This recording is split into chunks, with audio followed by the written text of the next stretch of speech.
السلام عليكم ورحمة الله وبركاته. وعليكم السلام ورحمة الله وبركاته. أعوذ بالله من الشيطان الرجيم. بسم الله الرحمن الرحيم. يا أيها الذين آمنوا اذكروا نعمة الله عليكم إذ هم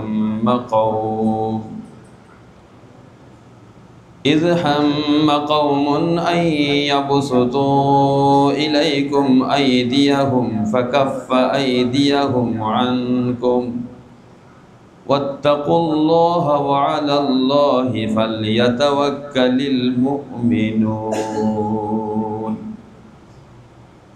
ولقد أخذ الله ميثاق بني إسرائيل وبعثنا منهم 12 نقيبا وقال الله إني معكم لئن أقمتم الصلاة وآتيتم الزكاة وآمنتم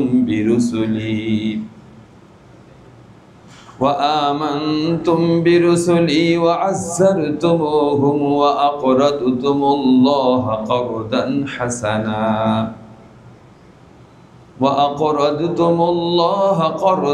حسنا لأكفرن عنكم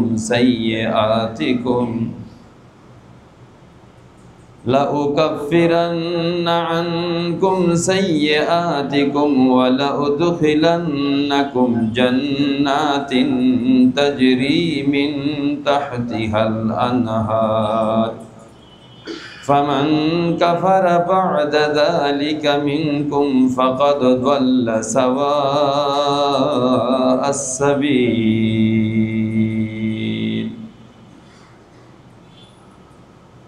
صدق الله العظيم وصدق الله النبي الكريم.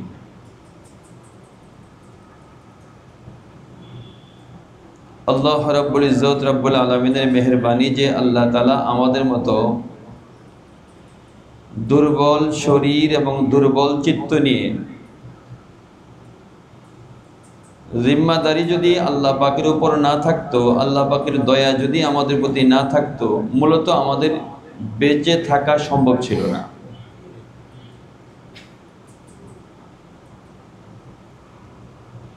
সম্পূর্ণভাবে আমাদের মৌত পর্যন্ত প্রকৃতপক্ষে আল্লাহ পাক সার্বক্ষণিক আমাদেরকে ওনার দয়া দিয়ে হেফাজত করেন।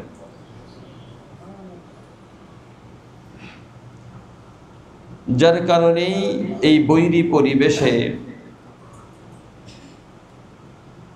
জমিনে এখনো আমাদের বিচরণ চলতেছে।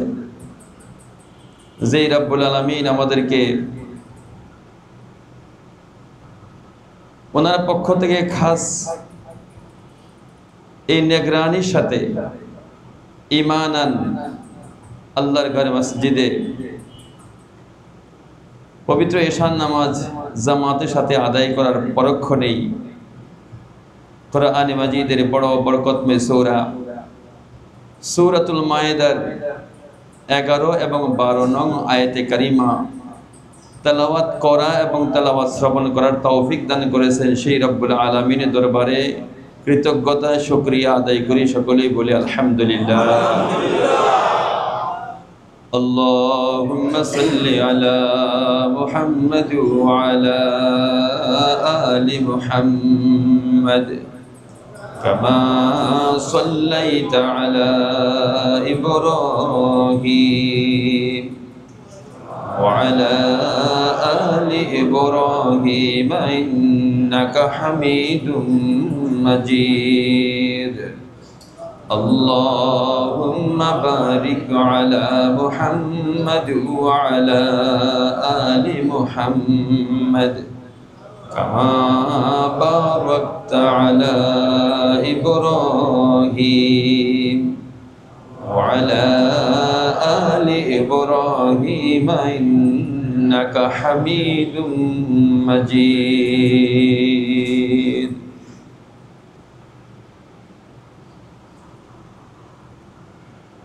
কি পাইলাম আর কি পাইলাম না, এই দুই বিষয় যখন সামনে আসে, কমজোর ইমানের মানুষ যারা, তাদের চোখের মধ্যে কি পাইলাম না এটা বেশি দেখা যায়। এই তালিকাটা তাদের বড় লম্বা। সারা জীবন দেখবেন যে যাদের পাইলাম নার বচনটা বেশি মুখ দিয়ে বাহির হয়, এদের তালিকা অনেক লম্বা তালিকা থাকে। পাইলামের হিসাব করার সময় নেই। যারা পাইলামের হিসাবটা বেশি করে, কি কি পাইলাম, এগুলো তো পাওয়ার উপযুক্ত আমি ছিলাম না, তাহলে সহজেই আল্লাহ পাকের প্রতি দুর্বল হওয়া, শুকর আদায় করা, এটা সহজ হয়। কি পাইলাম, আমি মনে করি সবচেয়ে বড় জিনিস যেটা পাইলাম, প্রথমবার যেটা পাইলাম, সেটা হলো আল্লাহ তো কত মানুষই বানাইছেন, কিন্তু চাওয়া ছাড়া আমাদেরকে যে আল্লাহ তাআলা ঈমানওয়ালা বানাইছেন, চাওয়া ছাড়া। কোনোদিন কি চাইছিলাম যে আল্লাহ তোমার যে বান্দাগুলো ঈমানওয়ালা, ঈমানদার, এই তালিকার ভিতরে আমাদেরকে রাখো? এ বলা ছাড়াই যে অমূল্য একটা সম্পদ, এটা যদি মোটামুটি ইনশাল্লাহ লালন পালন করা যায়, ইনশাল্লাহ আমাদের মিলন মেলা জান্নাতে হবে।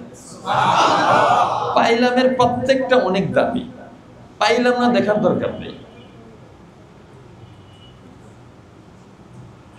কোরআনে মাজিদের আমাদের ভারতীয় উপমহাদেশ থেকে যারা তাফসিরের কিতাব লিখছেন, বাংলা ভাষাভাষীদের মধ্যে তাফসিরের কিতাবের লেখকের সংখ্যা নাই বললেই চলে।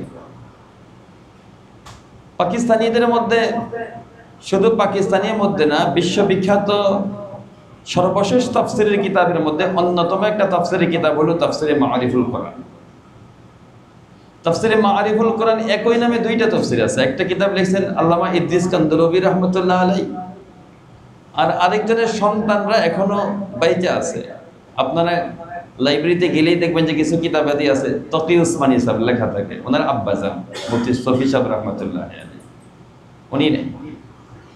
শফি সাহেব রাহমাতুল্লাহ আলাইহির একজন উস্তাদ ছিল, ওনার নাম ছিল মিয়া আসগর হুসাইন।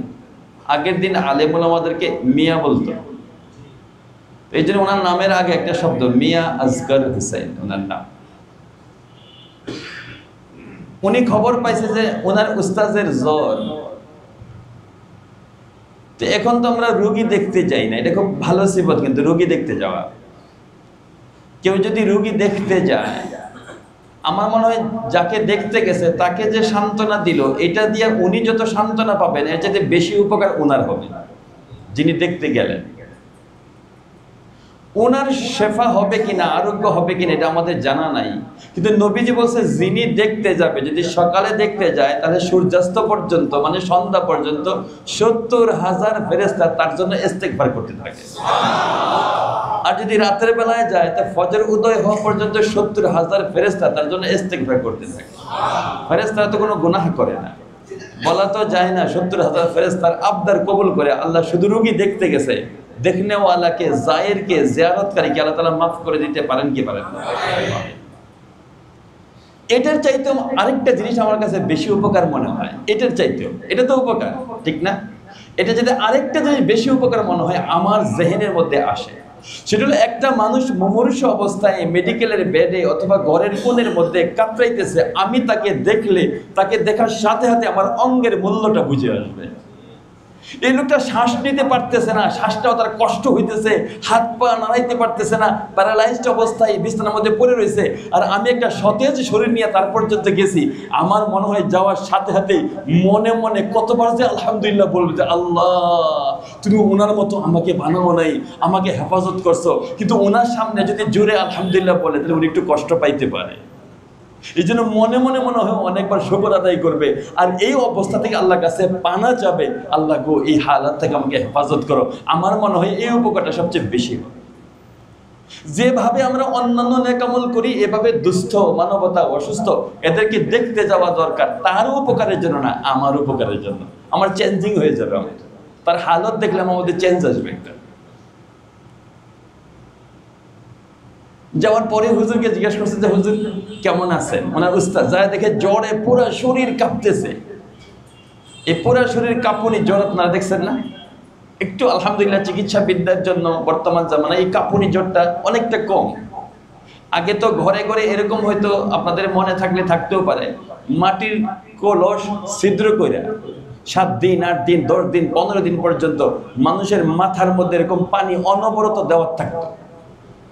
ওই পানি হয়তো সহজ ছিল না, পানি অনেক দূর থেকে পুরো একটা এরিয়ার মধ্যে এক একটা টিউবওয়েল ছিল, পুরো একটা এরিয়া চলত। ওইখান থেকে চাপানো পানি আইনা এই কলসির মাধ্যমে, মাটির কলসির মাধ্যমে টানা কয়েক সপ্তাহ চলতো। কিন্তু আল্লাহ তাআলা এই হালতগুলা থেকে অনেক আল্লাহ তাআলা পরিবর্তন দান করছে। এতটা বিব্রত অবস্থা সাধারণত এখনো পায় না। তো হুজুরের পুরো শরীর কাঁপতেছে। হুজুরকে জিজ্ঞেস করছে হুজুর কেমন আছেন, এটা বলা আমি এই বলার জন্য এখানে আসছি। হুজুর কেমন আছেন? এই জায়গায় যদি আমরা হইতাম হয়তো একটা কথা বলতাম যে আমি অত্যন্ত কষ্টে আছি, কিন্তু হুজুর কেমন আছেন এ কথা জ্বরের উত্তরই দেন নাই। উনি বলছেন প্রথম যে আলহামদুলিল্লাহ চোখ দুইটা তো ভালোই কাজ করতেছে, আলহামদুলিল্লাহ কান দুইটা তো ভালোই কাজ করতেছে, আলহামদুলিল্লাহ জিহ্বাটা তো ভালোই কাজ করতেছে, আরো কিছু একাধিক অঙ্গের সুস্থতার কথা আলহামদুলিল্লাহ আলহামদুলিল্লাহ আলহামদুলিল্লাহ, আমার এই অঙ্গ সুস্থ, এই অঙ্গ সুস্থ, এই অঙ্গ সুস্থ, এগুলো বলতে বলতে সর্বশেষ যায় বলছে যে শফি আমি একটু জ্বরাক্রান্ত, দোয়া করো জ্বরটা যেন আল্লাহ তাআলা ভালো করে দেয়। যেটা বলছিলাম যে পাওয়ার ফিরিস্তি ঈমানওয়ালাদের কাছে লম্বা, আর না পাওয়ার ফিরিস্তি বেঈমানদের কাছে, পাপীদের কাছে লম্বা। কি পাইলাম না এইটা তার কাছে লম্বা, কি পাইলাম এটা দেখাই যায় না। বলেই তো আইসা সংসারে তো বলেই, এক শ্রেণীর মানুষ তো বলেই কি পাইছি তোমার সংসারে আইসা, কি পাইছে যে এটা আউট। তার জন্য যে একজনের 24 ঘন্টার ঘুম হারাম হয়ে গেছে, ঘুমায় গেলেও তার চিন্তা করে সব শেষ, কি পাইছে এটা এক শব্দ দিয়া শেষ। তখনই বোঝা যায় মানুষ কি পরিমাণ অকৃতজ্ঞ, কি পরিমাণ অকৃতজ্ঞ মানুষ। তবে মিয়া আসগর হোসেন মানুষ হিসাবে বড় অমায়িক মানুষ ছিলেন। তিনি ধনী মানুষ ছিলেন, এটা বলা সংযোজনী হিসাবে বললাম, এটা এখানে প্রয়োজন নেই। আমি এ পর্যন্ত থামলে পারতাম, তবে মানুষটা কেমন এটা বোঝানোর জন্য বলে দেখি মানুষটা ব্যক্তিগতভাবে কেমন। মিয়া আসগর হোসেন ধনী মানুষ ছিলেন, কিন্তু মাটির ঘরে থাকতেন। ওই সময় ধনী আর গরিব নেই, বেশিরভাগ তো মাটির বাড়ি ছিল, মাটির ঘরে থাকতেন। শফি সাহেব রহমতুল্লাহি আলাইহি এক সময় ওনাকে জিজ্ঞেস করছে যে হুজুর, ওনার মাটির ঘরও এরকম মাটির ঘর ছিল, প্রত্যেক বর্ষা সিজনের পরে এই ঘর আবার নতুন করে বানানো লাগতো, ভাঙিয়া শেষ হয়ে যেত, এটা শেষ। বর্ষা সিজন আসছে মানে ওনার বাড়ি আবার নতুন বানাইতে হবে, প্রতি সিজনে একবার বাড়ি বানাইতে হয়। এটা কেমন বিব্রতকর অবস্থা। একজন মুরব্বী মানুষ, বহুত বড় একজন, হিন্দুস্তানে বহুত বড় একজন আলেম, তিনি মুফতি শফি সাহেব রহমতুল্লাহ উস্তাদ, মাল দৌলত মাশাআল্লাহ ভালোই আছে।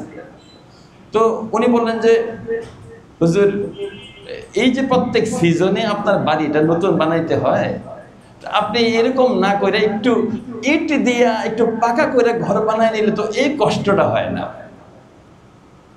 তো উনি আস্তে করে বললেন যে আরে তুমি তো অত্যন্ত ভালো কথা বলছো, অত্যন্ত দামি কথা বলছো, ভালো কথা বলছো, আমার উপকারের জন্য এই কথাটা বলছো, তবে তুমি আগে বললা না কেন? আমি তো একেবারে সময়, জীবন তো সময় শেষই হয়ে গেছে আমার, এই কথাটা আমাকে আগে মনে করে দিলে না কেন যে একটা পাকা ঘর হলে আমার কষ্ট কমে যাবে? এটা তো আমার মাথায় আসে নাই, এভাবে আমার মাথায় আসে নাই যে পাকা ঘরটা করলে পরে জীবনটা স্বাচ্ছন্দ্যে কাটে যাবে, এটা এতটা মাথায় আমার আসে নাই। এই কথাটুকু বলার পরে আবার তাকে সাথে নিয়েছে, শফি আসো। এই শফি উনার ছাত্র, আমাদের কাছে শফি রহমতুল্লাহ আলাইহি উনার কাছে তো ছাত্র, এই জন্য উনি বলে শফি আসো।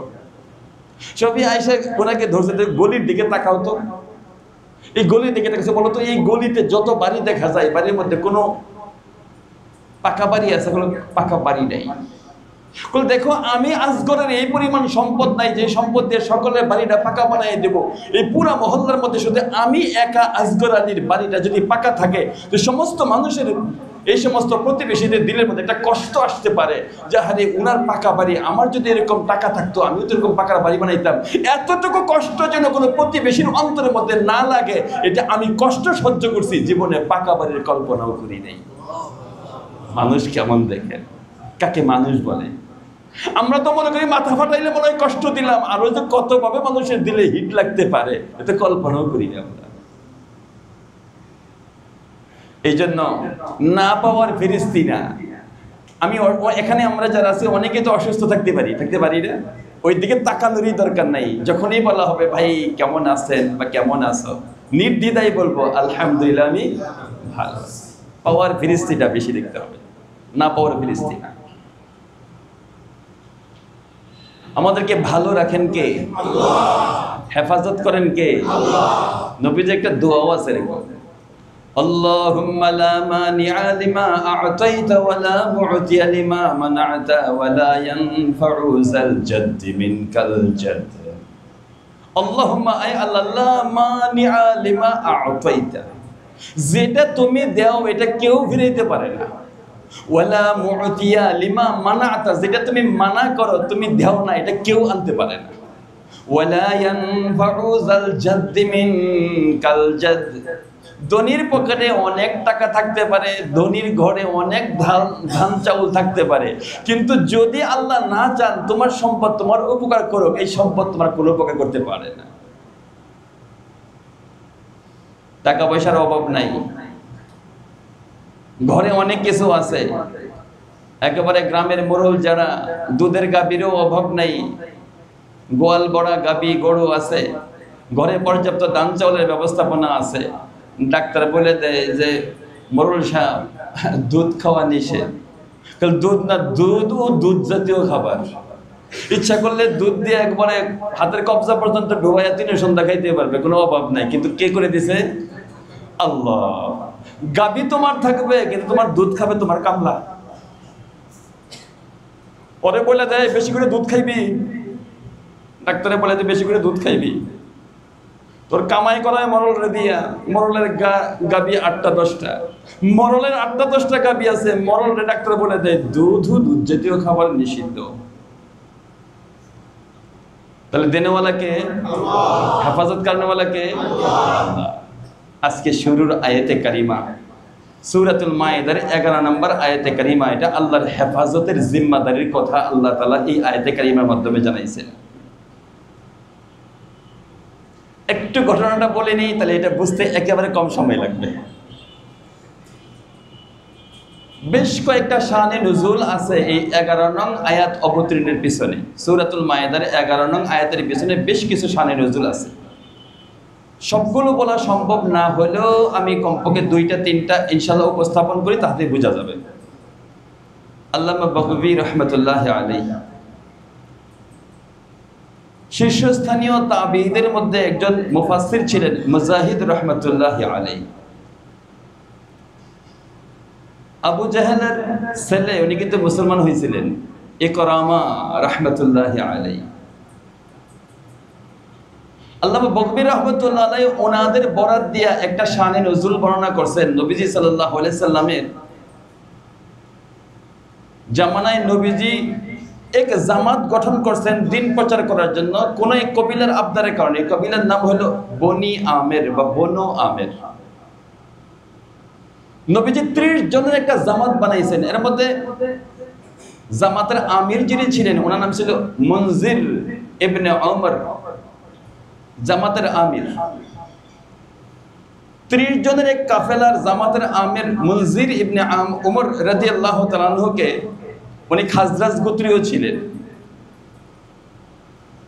30 জনের আমির বানায়া বনি আমেরের কাছে দিন প্রচার করার জন্য পাঠাইছেন। যেই ওই বস্তিটার কাছাকাছি একটা জায়গায় একটা কূপ আছে, এই কূপটা বিইরে মাউনা নামে পরিচিত। বিইর মানে কূপ, বিইরে মাউনা, মাউনা কূপ বা বিইরে মাউনা, এই কূপের নামে এই এলাকাটার নামকরণ। কূপের পারে 30 জন লোক ওইখানে যাওয়ার পরে ইতিমধ্যে উট হারায় গেছে। হারায় যাওয়ার উট সন্ধান করার জন্য 3টা লোক পিছনে পড়ে গেছে উট খোঁজার জন্য। আর 27টা ছিল বিইরে মাওনায়, 27 জন ছিলেন। বনি আমির ইবনে তুফাইল এরা গাদ্দারি করছে, 27 জনের 27 জনকেই শহীদ করে ফেলেছে। ইসলাম তো কবুল করবে দূরের কথা, দূর কি বাত, 27 জনকেই শহীদ করে ফেলেছে। 3 জন বাহিরে ছিল, 3 জনের মধ্যে একজন ছিল আমর ইবনে উমাইয়া জামিরি রাদিয়াল্লাহু তাআলা। বাকি 2 জনের নাম কিতাবে নাই। ওনারা 3 জন উটের খোঁজার অবস্থায় দেখতে পাইতেছেন একটা জায়গার মধ্যে পাখি খুব উড়াউড়ি করতেছে। পাখি উড়াউড়ি করার দৃশ্যটা দেখার পরে কেন জানি ভিতরটা তাদের কামড় দিয়ে উঠছে।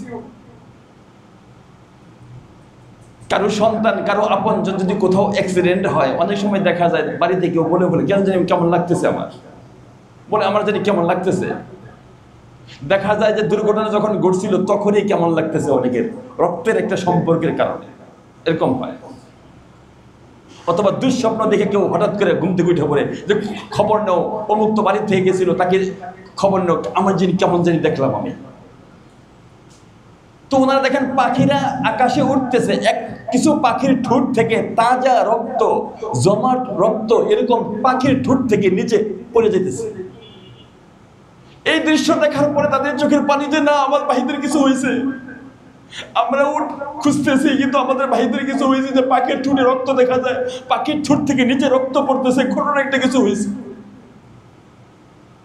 তাড়াতাড়ি করে আসছে যে বীরে মাওনার দিকে আসছে যে দেখি ঘটনা কি হয়েছে। এ পর্যন্ত কাছাকাছি যখন আসছে, আসার পরেই মাঝখানে 3 জন থেকে একজনের সাথে যুদ্ধ হয়ে গেছে। মাঝখানে বীরে মাওনাতে যাওয়ার আগে একজন শহীদ হয়ে গেছে। যিনি শহীদ হয়ে গেছে উনি মাত্র 2-3টা কথা বলছে, আল্লাহু আকবার, আল্লাহু আকবার, আল্লাহর কসম। উনি শহীদ, সবাই দেখছে শহীদ হয়ে গেছে, হঠাৎ করে চোখটা একটু খুলে বলতেছে আল্লাহু আকবার, আল্লাহু আকবার, আল্লাহর কসম আমি জান্নাতে প্রবেশ করছি।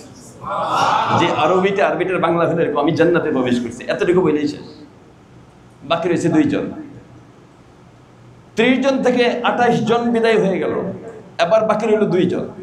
যেই 2 জন বাকি রইল, এই বাকি 2 জন বনি আমারের একটা শাখা গোত্র ছিল, বনি সালিম বলা হতো এটাকে।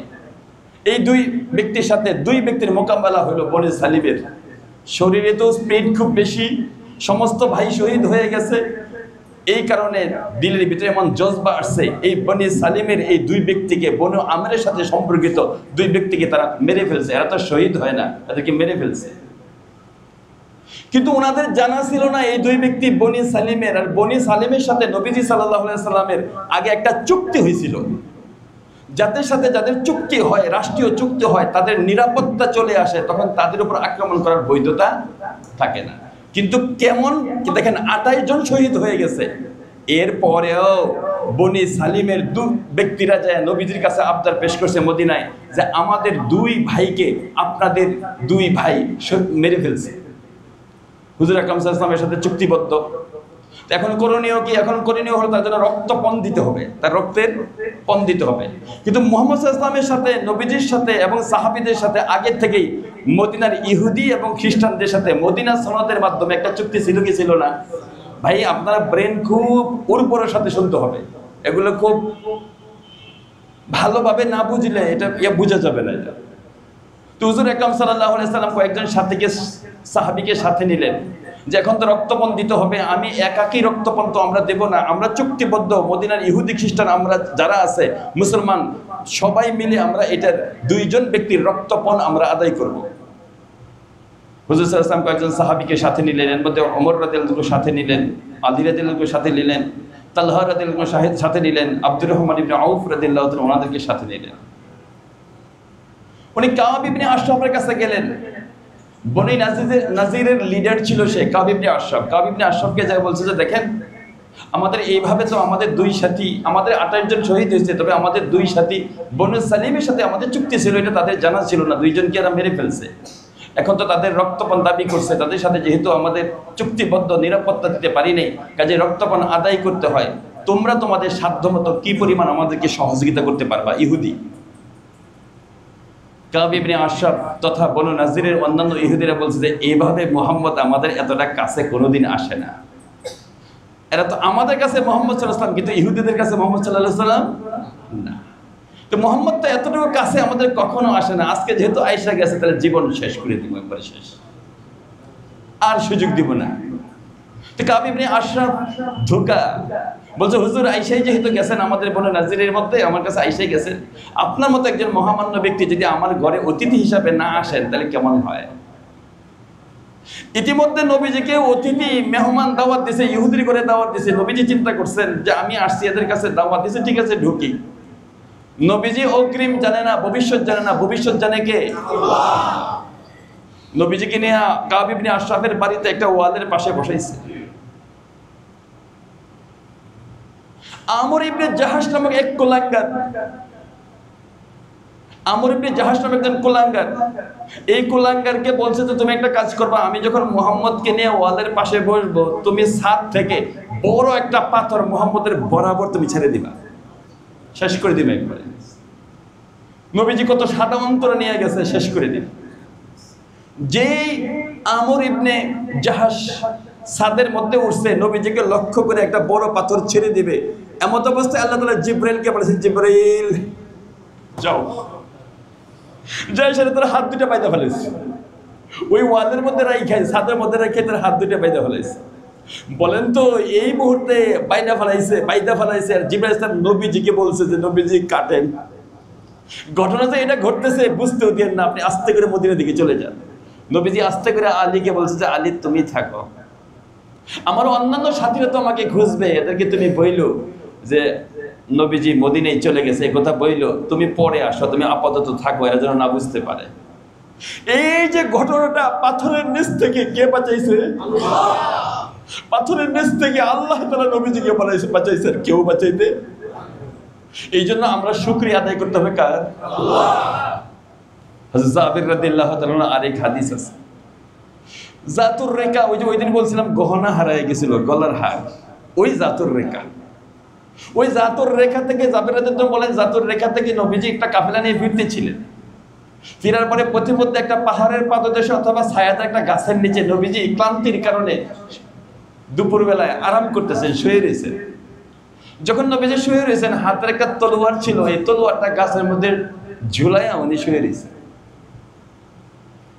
ইতিমধ্যে এক ইহুদি দূর থেকে দেখছে যে মুহাম্মদ আরাম করতেছে, বিশ্রাম নিতেছে, এইটাই সুযোগ তার শিরচ্ছেদ করে দেওয়ার জন্য, তাকে বিদায় করে দেওয়ার জন্য। সে আয়েশা ওই তরবারি এটা হাতে নিছে, নবীজি তো আরাম করতেছে, আয়েশা কুশ মুক্ত করছে, অর্থাৎ চামড়ার একটা খাপ থাকে তলোয়ারের মধ্যে, দুধারি তলোয়ার, চামড়ার মধ্যে চামড়ার খাপ থাকে, তো এই চামড়ার খাপটা খুইলা নবীজি সিনা বরাবর রেডি করছে। কে বাঁচাবে তোকে আমার হাত থেকে? এটা মারার আগে কিছু কথা বলতে হয় না? দিমত বুকের মধ্যে কে বাঁচাবে তোকে বল। নবীজি নির্দ্বিধায় বলছেন আল্লাহ। কে বাঁচাবে তোকে বল। নবীজি একাধিকবার বলছেন আল্লাহ। কয়েকবার বলার পরে হাত থেকে ধাপস করে পড়ে গেছে তলোয়ারটা। তলোয়ারটা এবার নবীজি হাতে নিয়েছে, হাতে নেওয়ার পরে তার উপর ধরছে, কে বাঁচাবে বল। জানি না, নেই আর কেউ নেই, বাঁচানেওয়ালা কেউ নেই, কারণ এরা তো আল্লাহর প্রতি বিশ্বাস নেই। যদি আল্লাহর প্রতি বিশ্বাস থাকতো তাহলে আল্লাহর কথা বলতে। এইভাবে সূরার নিচে এই আল্লাহর কথা বলা, এটা বহুত বড় ঈমানের প্রয়োজন। হুজুর আকরাম সাল্লাল্লাহু আলাইহি ওয়াসাল্লাম ইচ্ছা করলে বুকে ডাবায় দিতে পারতেন, না ডাবায়া আস্তে করে তলোয়ারটা সরাই দিয়েছেন, যাও তুমি চলে যাও। এই দৃশ্যটা দেখা এই লোকটা মুসলমান হয়ে গেছে। কারণ এরকম দয়ালু কোনো মানুষ ইতিপূর্বে সে কখনো দেখে নাই। উভয় জায়গায় নবীজিকে হেফাজত করছে কে? আল্লাহ। হযরত জাবির রাদিয়াল্লাহু তাআলা আরেকটা বিবরণ আছে,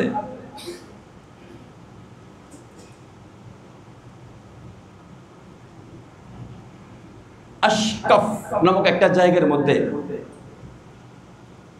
সাহাবে আজমাইন একবার নামাজ আদায় করতেছিলেন, যোহরের নামাজ আদায় করতেছিলেন। নামাজ আদায়কালীন সময় দূর থেকে ইহুদিরা দেখতে পাইছে যোহরের নামাজ আদায় করতেছে। ইতিমধ্যে আক্রমণ করবে এগুলো করতে করতে নামাজ শেষ হয়ে গেছে। তো বলছে আরে কি সর্বনাশটা হয়ে গেল। এই যোহরের নামাজ আগে থেকে যদি আমরা প্রস্তুতি থাকতাম, আমরা জানতাম এরা এখানে যোহরের নামাজ পড়বে, তো নামাজ অবস্থায় সবগুলো শেষ করে দিতে পারতাম। আল্লাহ রাব্বুল আলামিন আসরের নামাজের আগেই বিধান দান করছেন যে যুদ্ধের ময়দানে একত্রে তোমরা এইভাবে নামাজ পড়বা না, নামাজকে সালাতুল খাউফ ভেঙে ভেঙে নামাজ আদায় করবা। এটা আগে পড়ছিলাম আপনাদের সম্মুখে। এই যে সর্ব জায়গার মধ্যে নবীজিকে হেফাজত করেন কে? আল্লাহ। নবীজি সাল্লাল্লাহু আলাইহি ওয়াসাল্লাম যখন মক্কা মুকাররমা থেকে মদিনা মুনাওয়ারায় যেই রাত্রিতে যাইতেছিলেন, যে ঘরটা ওনাকে বেষ্টন করে রাখছিল আবু জেহেলের বাহিনীরা, ওই জায়গা থেকে নবীজিকে হেফাজত করছেন কে? আমাদেরকে হেফাজত করেন কে? আল্লাহ তাআলা শুকর আদায় করতে বলছেন যে হামেশা তোমাদেরকে হেফাজত করা হয়, তোমাদের নবীজিকে হেফাজত করা হয়, কাজে কার শুকরিয়া আদায় করতে হবে? يا أيها الذين آمنوا اذكروا نعمة الله عليكم يا أيها الذين آمنوا হে ঈমানওয়ালারা শোনো, উযকুরু নি'মাতাল্লাহি আলাইকুম, তোমাদের উপর প্রদত্ত আল্লাহ তাআলার নিয়ামতকে খুব বেশি স্মরণ রাখো, ভুলে যেও না। নবীজিকে এভাবে তলোয়ারের নিচ থেকে বাঁচায় দেওয়া, পাথরের নিচ থেকে বাঁচায় দেওয়া, সাহাবায়ে আজমাইনদেরকে বাঁচায় দেওয়া, এগুলো ভুলে গেলে চলবে না। বলছে এগুলো ভুলে যেও না। ইযা হাম্মা কওমুন আইয়াবসুতু ইলাইকুম, ইযা হাম্মা কওমুন, একটা জাতি যখন কুমতলব করেছিল, মন্দ প্ল্যান গ্রহণ করেছিল, আইয়াবসুতু আলাইকুম ইলাইকুম, তোমাদের উপর হস্ত প্রসারিত করার জন্য, অর্থাৎ তোমাদেরকে মারার জন্য একটা কওম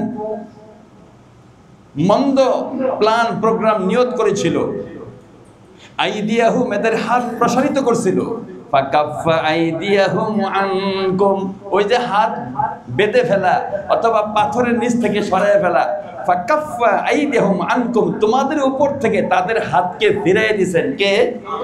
আল্লাহ। ওয়াত্তাকুল্লাহ, ওই আল্লাহকে তোমরা ভয় করো, ওই আল্লাহ তাআলার হুকুম মানো।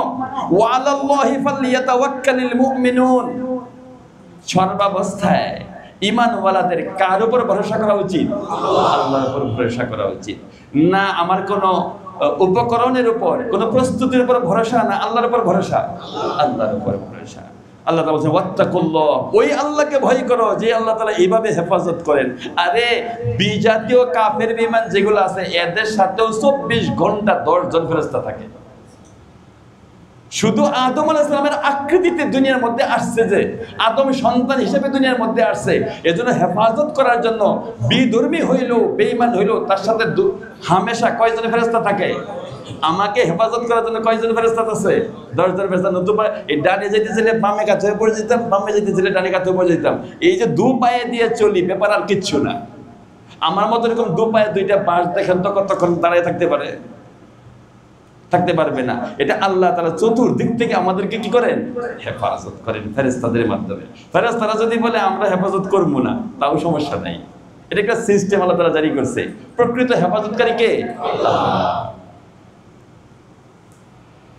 ওয়ালাকাদ আখাযাল্লাহু মিসাকা বনি ইসরাঈল ওয়া বা'আসনা মিনহুম 12 নাকীবা ওয়া ক্বালা আল্লাহু ইন্নী মা'আকুম লাইন আকামতুমুস সালাতা ওয়া আতাইতুমুজ যাকাত। ওয়ালাকাদ আখাযাল্লাহু মিসাকা বনি ইসরাঈল, এই সূরাটা যখন শুরু হয়েছিল, শুরুতে আল্লাহ তাআলা আমাদেরকে একটা বিশেষ ওসিয়ত করছিলেন। এই ওসিয়তটা ছিল তোমরা আল্লাহ তাআলার সাথে কৃত অঙ্গীকারকে পূরণ করবা। আল্লাহর সাথে যে অঙ্গীকারগুলো করছে ওগুলো পুরা করবা। তো এই অঙ্গীকার পূর্ণ করার অর্থ হলো আল্লাহ তাআলা যত আদেশ আমাদেরকে দান করছেন, সমস্ত আদেশগুলো যথাযথভাবে পালন করা। আমরা যদি মনে করি যে এরকম কষ্ট মনে হয় শুধু আল্লাহ আমাদেরকেই দিছে, আল্লাহ তাআলা আদেশ পালন করতে পারে, এটা এক জাতীয় কষ্ট না? আমাদেরকে সান্ত্বনা দেওয়ার জন্য আল্লাহ তাআলা বলছে যে না, এটা নতুন কিছু না। যুগে যুগে যত অঙ্গীকার ছিল আমার পূর্বের জাতিগুলোর সাথেও আমি অঙ্গীকার করছিলাম, তবে যারা আমার আদেশ পালন করে নাই, অঙ্গীকার ভঙ্গ করছে, এদের পরিণতি বড় খারাপ হয়েছে। যারা আমার আদেশ পালন করছে, এদের জিন্দেগির পরিণতি বড় শুভ হয়েছে। এর মধ্যে উল্লেখযোগ্য অঙ্গীকার ভঙ্গকারী গাদ্দার জাতি হইল ইসরাইল। জুমাতেও মনে হয় বলছিলাম, মাত্র 2 সপ্তাহ আগে চুক্তি হয়েছে না? যুদ্ধবিরতি চুক্তি হয়েছে না? যুদ্ধবিরতি চুক্তি দেখুন কেমন প্রতারকেরা। যুদ্ধবিরতি চুক্তি হয়েছে, চুক্তি হওয়ার সাথে সাথে পরের দিন মনে করছে, ওই দিনই মনে করছে, যত উদ্বাস্ত মুসলমানরা উদ্বাস্ত বিভিন্ন জায়গায় ছিল, তারা মনে করছে যুদ্ধবিরতি হয়েছে, ঘর বাড়ি তো কিচ্ছু নাই, সব ভাঙা ফেলাইছে। তবু বাবার ভিটা তো ওই হিসাবে আশা করে দলে দলে তারা হাইটে টাইটে কত কষ্ট করে মাত্র আসছে, যে আইসা শেষ ঘুমের ঘুরে আবার তাদের মধ্যে আক্রমণ। তার মানে ওই আগের যে চুক্তিটা ছিল সম্পূর্ণ প্রতারণা, সম্পূর্ণ প্রতারণা। এরা চিরজীবনের অভ্যাসে ঘুরে দেয়, চিরজীবনের অভ্যাস। আল্লাহ তাআলা এদের কথা বলছেন, ওয়ালাকাদ আখাযাল্লাহু মিসাকা বনি ইসরাঈল, আমি বনি ইসরাঈল জাতির কাছ থেকে এরকম দৃঢ় অঙ্গীকার আমি বিভিন্ন সময় গ্রহণ করছি। ওয়া বা'আসনা মিনহুম 12 নাকীবা, বনি ইসরাঈলের এদেরকে সুশৃঙ্খল রাখার জন্য, এরা যেন ভালো কাজ করে, অন্যায় কাজ না করে, মুসা আলাইহিস সালামের নেতৃত্বে বনি ইসরাঈলের মধ্যে 12 জন প্রতিনিধি উনি নির্বাচন করে দিয়েছে। 12 জন প্রতিনিধি নির্বাচন করে দিয়েছে তাদেরকে দেখভাল করার জন্য মুসা আসলামের পক্ষ থেকে। ওয়া বা'আসনা মিনহুম, এদের থেকে আমি নির্বাচন করেছিলাম 12 নাকীবা, 12 জন প্রতিনিধি। এটার সাথে আমাদের নবীজির একটা দিক মিল আছে।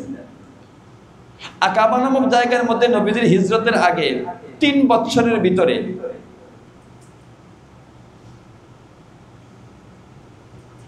প্রথম বছর 6 জন, দ্বিতীয় বছর 12 জন, তৃতীয় বছর 80-র উপরে। মদিনা থেকে আউস এবং হাজরাজ আয়েশা আকাবা নামক জায়গার মধ্যে মিনার যে ময়দান থেকে বরাবর একটু উত্তর দিকে এই জায়গাটা এখন চিহ্নিত করা আছে।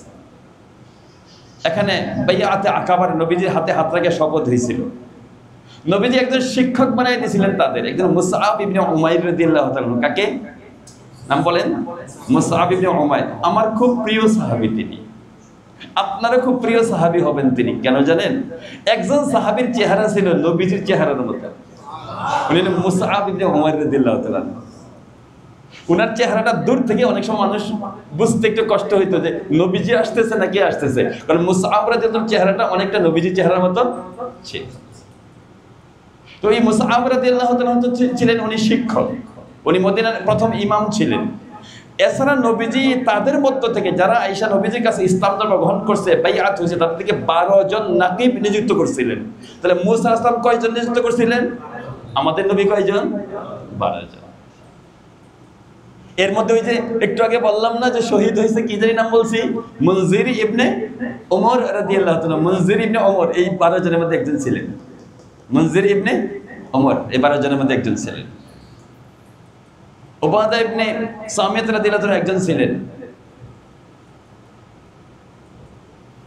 বিখ্যাত সাহাবী আব্দুল ইবনে রাওয়াহা রাদিয়াল্লাহু তাআলা এই 12 জনের মধ্যে একজন ছিলেন। বিশিষ্ট বিশিষ্ট সাহাবীরা ছিলেন। আল্লাহ রাব্বুল আলামিন ইমাম রাজি রাহমাতুল্লাহ আলাইহি বলেন যে আল্লাহ তাআলা এই 12 জনকে লক্ষ্য করে বলছে যে তোমরা কাজ করো, তোমাদের পেছনে আমি আছি, তোমরা এদেরকে দেখভালের জন্য কাজ করো। ওয়াকালাল্লাহু ইন্নী মাআকুম, আমি তোমাদের সাথে আছি। বলেন দুনিয়ার কোনো মেম্বার, দুনিয়ার কোনো কমিশনার, দুনিয়ার কোনো প্রেসিডেন্ট যদি কাউকে বলে তোমার ব্যাপারটা আমি দেখব, নিজে আত্মস্থ হয়ে যায় কি যায় না? স্বয়ং আল্লাহ তাআলা বলছেন ওয়াকালাল্লাহু ইন্নী মাআকুম, টেনশন করো না, বনি ইসরাইলের পিছনে তোমরা মেহনত করো, আমি তোমার সাথে আছি, তোমাদের সাথে আছি। মানে আমার সাহায্য তোমাদের সাথে আছে। ওই যে আগে পাথরের নিচ থেকে হেফাজত করছে কে? আল্লাহ যদি কাউকে হেফাজত করে কেউ কারো কোনো ক্ষতি করতে পারে না। কিতাবওয়ালা লিখছে যে এটা কত বড় উচ্চের কথা। আমাকে যদি স্বয়ং আল্লাহ বলে যে আমি তোমাকে হেফাজত করবো, এটা কত বড় কথা। এবার দেখেন শর্ত সাপেক্ষে, শর্ত সাপেক্ষে আল্লাহ তাআলা হেফাজত করবেন। আমি তোমাদের সাথে আছি, তোমাদের ব্যাপারটা আমি দেখব, তবে শর্ত 5টা। শর্ত কয়টা? এটা তাদের জন্য, আমাদের জন্য, বনি ইসরাইলদের জন্য, আমাদের জন্য। বনি ইসরাইলরা ওয়াদা ভঙ্গ করে, অঙ্গীকার ভঙ্গ করে এরা জাহান্নামী হয়ে গেছে। এখন আমাদের পালা আসছে, আমরা কি এটা ভঙ্গ করব না পালন করব? এখন আমাদের পালা আসছে। কি কি পালা দেখেন? আল্লাহ তো হেফাজত করে না, কিন্তু কেন করবে হেফাজত? দেখেন শর্ত কি কি। লা ইন আকামতুমুস সালাতা, ইন মানে যদি, আমি তোমাদের সাথে আছি, তোমাদেরকে হেফাজত করব, তোমাদেরকে সব করব। শর্ত একটা, 1 নাম্বার, লা ইন আকামতুমুস সালাতা, যদি নামাজ আদায় করো। নামাজ ছাড়বো কোনোদিন? ছাড়বেন কোনোদিন? ছাড়বো কোনোদিন? আমিও ছাড়বো না, আপনারাও ছাড়বেন না। আল্লাহ যেন মওত পর্যন্ত, তাহলে নামাজের সাথে যদি থাকে আমাদের সহযোগিতা করবেন কে? এই আল্লাহ জানাইতেছে। দেখেন একটা 5টা জানাইছে। ওয়া আতাইতুমুজ যাকাতা, যখন তোমরা যাকাত আদায় করবে তখন আমি তোমাদের সাথে আছি। আমার তো মনে হয় আমাদের বাংলাদেশে যেই পরিমাণ জাকাত যাদের উপর ফরজ, যদি আসলে সুন্দর করে হিসাব করে জাকাত আদায় করে, ওই গলিতে কোনো গরিব পাওয়া যেত না। 2-3 বছর হয়তো লাগবে সময়, 2-3 বছর পরে ওই গলিতে কোনো গরিব পাওয়া যাবে না। যারা ফসলের জাকাত আদায় করে, যার ক্ষেত নাই, ধান ক্ষেত নাই, গম ক্ষেত নাই, কিন্তু সিজনের পরে যদি যেই মাঠে ধান মারাইছে ওইখান থেকে যদি ধানের জাকাতটা আদায় করে দেয়, আমার মনে হয় সমস্ত জমিওয়ালা ধানের জাকাত আদায় করে দিলে প্রত্যেক বাড়িতে নবান্ন উৎসব চলতে থাকে। আমি পিঠা খাই, পরের চালের পিঠা খাই, কারণ আমার তো এতটুকু দিল বড় হয় নাই যে আমি যেই জায়গায় ধান মারাইছি এইখান থেকে 20 মনে 1 মন বা 16 মনে 1 মন গরিবের হাতে দিয়া পরে আমি 15 মন নিয়ে ঘরে ফিরবো, এইরকম ইমান তো আমাদের নেই। আমি যদি 20 মনে 1 মন বা 16 মনে 1 মন দিয়া যদি গরিবের ঘরে, যেখানে আমি খোলা বানাইয়া আমি আমার ধান নিয়ে আসি ওইখানে দিয়ে আসতাম, বলেন তো যার একটু ধান ক্ষেত নাই সে কি টের পাইতো? এটা তার সন্তানও পিঠা বানায় খাইতো, খাইতো না? পিঠা বানাই। আমি জলেমের কারণে এরা পিঠা খাইতে পারছে না, মানে এগর পিঠা আমি অন্যায় ভাবে আমার পেটে ঢুকাইলাম। নবান্ন উৎসব তাদের জন্য আমি মাহরুম করে দিলাম। নবান্ন উৎসব বলতে প্রচলিত উৎসবের কথা বলতেছি না, ওই যে পিঠা খাওয়ার দ্বারা যে একটা আনন্দ পাওয়া যায়। ওয়া আমানতুম বিরুসুলি, ওয়া আমানতুম বিরুসুলি। নাম্বার 3, যদি আমার সমস্ত রাসূলের প্রতি তোমরা ঈমান আনো।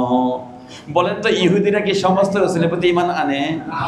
না, এরা মুসা আলাইহিসসালামের প্রতি ঈমান আনে, কিন্তু পিছনে 2 জন বাদ, হযরত ঈসা আলাইহিস সালাম বাদ, মুহাম্মদ সাল্লাল্লাহু আলাইহি ওয়াসাল্লাম বাদ। এবার আসেন খ্রিস্টানরা। খ্রিস্টানরা ঈসা আলাইহিস সালামের প্রতি ঈমান আনে, কিন্তু নবী হিসাবে ঈমান আনে না, প্রভু হিসাবে ঈমান আনে। এটা আরো ডেঞ্জার। এরাও ঈমান আনছে, কিন্তু নবীর জায়গা বাদ দিয়ে তাকে কি বানায় ফেলেছে? 3 প্রভুর 1 প্রভু, 3 আল্লাহর 1 আল্লাহ, আল্লাহর পুত্র বানায় ফেলেছে। বলেন মহব্বত করতে যায় পথভ্রষ্ট হয়েছে কি হয়েছে না? এরা আমাদের নবীর প্রতি হয়তো কেউ ঈমান আনে, লাভ কি? আল্লাহ তাআলা বলছে আমানতুম বিরুসুলি, আমার সব রাসূলের প্রতি ঈমান আনবা। আল্লাহর শুকর আদায় করি, আদম আলাইহিস সালাম থেকে শুরু করে 25 জনের নাম আমরা কোরআন শরীফের মধ্যে পাইছি, আর অনেক নাম আমরা জানি না, কিন্তু আমরা সব নবীর প্রতি ঈমান আনছি। আমাদের সব নবীর প্রতি আমাদের দয়া লাগে, মহব্বত লাগে। তাদের নির্যাতিত হালতগুলো শুই না আমাদের চোখে পানি আসে, কারণ আমরা সবাইকে ভালোবাসি। আমরা জানি তারা আল্লাহর পক্ষ থেকে নির্বাচিত, আমাদের কেউ শত্রু না। তারা ওই জামানার সকলের মেহেরবান হইল নবীরা। নিজের বাবার চাইতেও মেহেরবান কে? নবীরা। এই আকীদা আমাদের ঠিক আছে। ওয়া আযযারতুমুহুম, তোমরা নবীদেরকে সহযোগিতা করবা। নবীদেরকে সহযোগিতা করার অর্থ হলো নবীরা যখন কারো মোকাবেলা করে, নবীরা যখন কখনো কখনো যুদ্ধের ময়দানে অথবা দাওয়াতি কাজে যত হালতের মধ্যে আসবে, নবীদেরকে তোমরা সহযোগিতা করবা। এই জামানায় নবীদেরকে সহযোগিতার ব্যবস্থাপনা হইলো নবীজি যে কাজ গুজার রেখে গেছেন এই কাজের সহযোগিতা করা। নবীজি যে কাজ রেখে গেছেন এই কাজের সহযোগিতা। আযযারতুমুহুম, তোমরা নবীদেরকে সাহায্য করবা, সহযোগিতা করবা। ওয়া আকরাদতুমুল্লাহ করদান হাসানা। 5 নাম্বার, আল্লাহকে তোমরা কর্জে হাসানা দিবা। আল্লাহকে কি দিবা? কর্জে হাসানা। করজ কাকে বলে? আমি আমার এই ভাইয়ের কাছ থেকে করজ আনছি, মানে অবশ্যই দিয়ে দিতে হবে। করজ মানে কি? দিয়ে দিতে হবে। হাসানা মানে কি? ওনার কোনো লাভ নেই। কর্জে হাসানা বিনিময়ে আমার কাছ থেকে 1000 টাকা দিয়ে 20 টাকা নেবেন না। 20 টাকা নিলে তো লাভ হয়ে গেল, সুদ হয়ে গেল। কর্জে হাসানা, ভাই আপনি কষ্টের মধ্যে পড়ছেন, সন্তান সন্ততির জন্য পরীক্ষার ফি দিতে পারতেছেন না, আপনার টাকার অভাব নেন, 2000 টাকা নেন, আপাতত স্কুলের মাদ্রাসার বেতনটা দিয়ে যান, আপনার যখন হয় তখন দিয়ে। বলেন তো ভাই, দান করলে যতটুকু খুশি না হবে, এই সমস্যার মধ্যে যখন আমাকে 1000 টাকা হাতে ধরাই দিবে, এই টাকাটা আমার মনে হয় অন্তর ছিঁড়া, তার জন্য দোয়া আসবে কি আসবে না? আরে বাচ্চার মাদ্রাসার টাকা এখন কেমনে দিতাম, আমার পকেটে টাকা নাই। এই মুহূর্তে আমার হালত দেখে একটা মানুষ আপনার হালত দেখে যদি বলে যে ভাই কত টাকা পরীক্ষার ফি, এত টাকা, এটা আমার কাছে নিয়ে দেন, আপনি পরে দিয়ে দেন আমাকে। যদিও করস, এটা দানের চাইতে বেশি অন্তর ঠান্ডা হয়ে যায়। আর বিনিময়ে নাই কিচ্ছু, করছে হাসানা, বিনিময়ে কিছুই নাই। আল্লাহ বলছে ওয়া আকরাদতুমুল্লাহ, আল্লাহকে করজ দিবা, করজান হাসানা, উত্তম করজ দিবা। কারণ আল্লাহ তো, আমি কথা ভঙ্গ করতে পারি, আল্লাহ কখনো ভঙ্গ করবেন না। করজ তো নিছেন, আল্লাহ দিয়ে দিবেন।